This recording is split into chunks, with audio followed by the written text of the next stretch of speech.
प्रणाम। आज मैं करवा चौथ की कथा लेकर आई हूँ। कृपया मेरे चैनल को लाइक करें, सब्सक्राइब करें और ज़्यादा से ज़्यादा शेयर करें।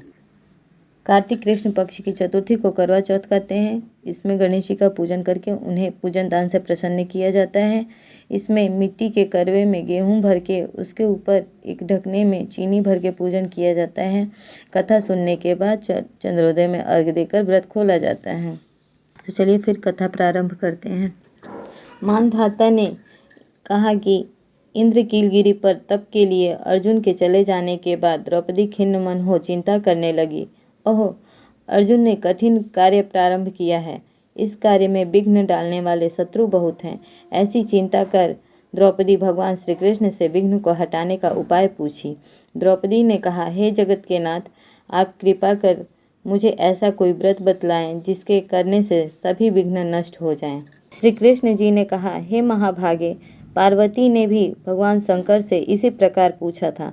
भगवान शंकर ने पार्वती से जो कहा था वह मैं कहता हूँ, तुम सावधान होकर सुनो। हे वरारोहे, उसी करक चतुर्थी नामक व्रत को मैं कहता हूँ जो सब प्रकार के विघ्नों को हरण करने वाला है। पार्वती ने कहा, हे भगवान, वह करक चतुर्थी किस प्रकार का व्रत है? उसका विधान क्या है और पहले किसने किया है?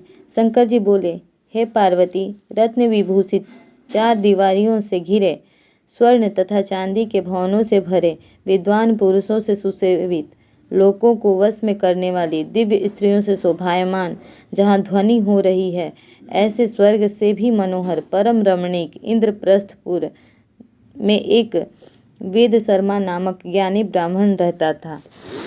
उसकी पत्नी का नाम लीलावती था। उसके महापराक्रमी 7 पुत्र तथा संपूर्ण लक्षणों से युक्त वीरवती नाम की एक पुत्री हुई। उसकी आंखें नील कमल के समान और मुख चंद्रमा के समान था। उसके विवाह के योग्य समय आ जाने पर वेद शर्मा ने एक वेद शास्त्र के विद्वान ब्राह्मण को विवाह की विधि से उस कन्या को प्रदान कर दिया। तत्पश्चात वीरवती ने अपने भाई की स्त्रियों के साथ गौरी का व्रत किया। कार्तिक कृष्ण पक्ष की चतुर्थी के दिन व्रतोपवास कर सायंकाल में स्नान कर सबों ने भक्ति भाव से वट वृक्ष का चित्र बना उसी के नीचे शंकर जी, गणेश जी तथा स्वामी कार्तिकेय जी के साथ पार्वती जी का चित्र बनाया तथा नमः शिवाय सर्वाय सौभाग्यम संततिम शुभाम प्रपच्छ भक्ति युक्तानाम नारीणाम हरवल्लभे, इस मंत्र से गंध पुष्प अक्षत आदि से गौरी का पूजन किया। पुनः शिव जी, गणेश जी का तथा षडासन का अलग अलग पूजन करती हुई पकवान, अक्षत तथा दीप से युक्त 10 करवा और गेहूं के पिसान और गुड़ से बना नैवेद्य, ठोकवा एवं और भी अन्य प्रकार के फलादि भोज्य पदार्थों को अर्पण किया। तत्पश्चात अर्घ्य देने के लिए चंद्रोदय की प्रतीक्षा करने लगी। इसी बीच में वह बाला वीरवती भूख प्यास की पीड़ा से मूर्छित हो पृथ्वी पर गिर पड़ी। उसके बांधव रुदन करने लगे।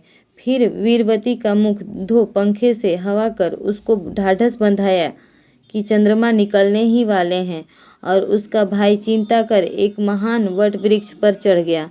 बहन के प्रेम से दुखी उसका भाई चिंता कर एक महान वट वृक्ष पर चढ़ गया। बहन के प्रेम से दुखी उसका भाई जलती हुई लुकारी ले चंद्रमा का बहाना कर दिखाया।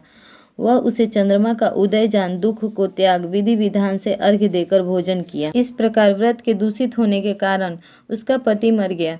वीरवती अपने पति को मरा देख पुनः शिव जी का पूजन कर 1 वर्ष तक निराहार व्रत किया। वर्ष के समाप्त होने पर करक चतुर्थी का व्रत फिर भौजाइयों ने किया और पूर्वोक्त विधान के साथ वीरवती ने भी व्रत किया। उस दिन देव कन्याओं के साथ इंद्राणी वहां करक चतुर्थी का व्रत करने के लिए स्वर्ग लोक से आई और वह स्वयं वीरवती के पास चली गई। मानुषी वीरवती से इंद्राणी ने सब बातें पूछी। विनय पूर्वक वीरवती ने कहा, जब मैं करक चतुर्थी का व्रत कर अपने पति के घर आई तो मेरा पति मर गया।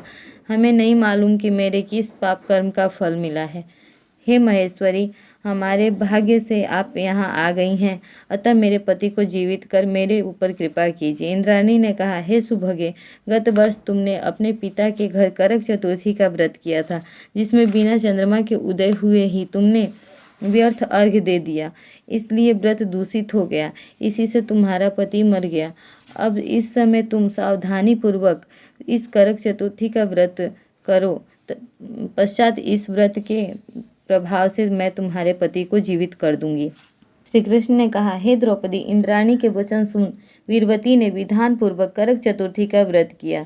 इस प्रकार उस व्रत को करने से इंद्राणी प्रसन्न होकर जल द्वारा अभिसिंचन कर उसके पति को जीवित कर दिया और वह देवता के समान हो गया।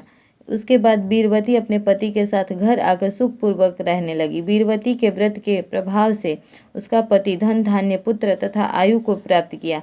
इसलिए द्रौपदी, तुम भी इस व्रत को यत्न पूर्वक करो। सूत जी ने कहा, हे ऋषियों, इस प्रकार कृष्ण के वचन सुनकर द्रौपदी ने इस व्रत को किया, जिसके प्रभाव से संग्राम में कौरवों को जीतकर पांडवों ने राज्य को प्राप्त किया एवं वे सर्वथा सुखी हुए।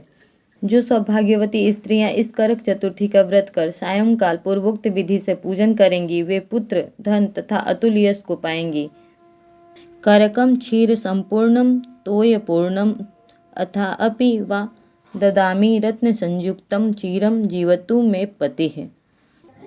इस मंत्र को पढ़कर दुग्ध अथवा जल से पूर्ण कलश में पंचरत्न डालकर ब्राह्मण को दें और कहें कि हे गणेश जी, इस करक दान से मेरे पति समय तक दीर्घजीवी एवं मेरा सौभाग्य सदा बना रहे।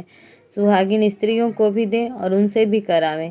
इस करवा चतुर्थी व्रत को जो सौभाग्य की इच्छा वाली स्त्री करेगी, वह सौभाग्य, पुत्र एवं अचल लक्ष्मी को प्राप्त करेगी। बोलो प्रेम से गणेश भगवान की जय, माता पार्वती की जय।